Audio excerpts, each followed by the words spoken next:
অবশেষে পর্নার রেকর্ডিংয়ে কিন্তু জব্দ হয়ে ঈশা পুলিশের কাছে বাধ্য হয়ে ক্ষমা চাইতে হলো।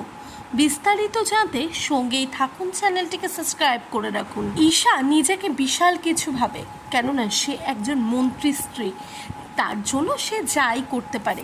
অনেকবারই কিন্তু সেই সুযোগ সে উঠিয়েছে, তার জন্যই কিন্তু অনেকবার তাকে ভুক্তভোগীও হতে হয়েছে। কেননা স্টুডেন্টের কলেজে যে নবীনবরণ অনুষ্ঠান হয়েছে সেখানে ঢুকেও কিন্তু স্টুডেন্টদেরকে ভড়কে দিয়েছে পর্নার বিরুদ্ধে। আর এরপরে কিন্তু অনেক কিছুই করার চেষ্টা করছে নিজের পাওয়ার দেখে, এমনকি রাস্তাঘাটে যখন সিগন্যাল ভেঙে ঢুকে যাচ্ছে রাস্তায়, তখন পুলিশ যখন তাকে আটকাবার চেষ্টা করে, ঠিক সেই সময় নিজে মন্ত্রীর বউ তার নিজের পরিচয় দিয়ে অবশেষে কিন্তু পুলিশের গায়ে থাপ্পড় বসিয়ে দেয়। আর ঠিক তার জন্য তাকে কোনো রকম শাস্তি পেতে হবে না, এটা তো হতে পারে না।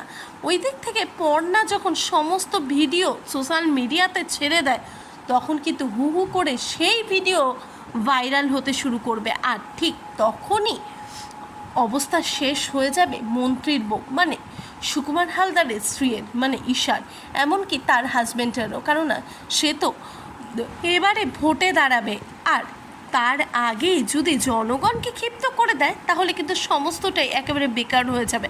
আর তার বউয়ের এই কীর্তিকলাপে কিন্তু সে বেজায় চটে উঠবে ঈশার ওপরে। তাহলে এবারে কি হতে চলেছে? শেষমেশ ঈশাকে কি জোর করে সুকুমার হালদার নিয়ে এসে পুলিশের কাছে মাপ চাওয়াবে? কেননা চয়ন এবং তার সহকর্মী যেইভাবে অপমান করেছে ঈশা, তা কিন্তু জগন্যগণের সামনে চলে এসেছে। তাহলে তোমাদের কি মত? সত্যি সত্যি মাপ চাওয়ানোটা কি উচিত ঈশার?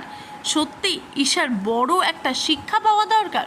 প্লিজ অবশ্যই তোমরা তোমাদের মতামত কমেন্ট বক্সে কমেন্ট করে জানাও।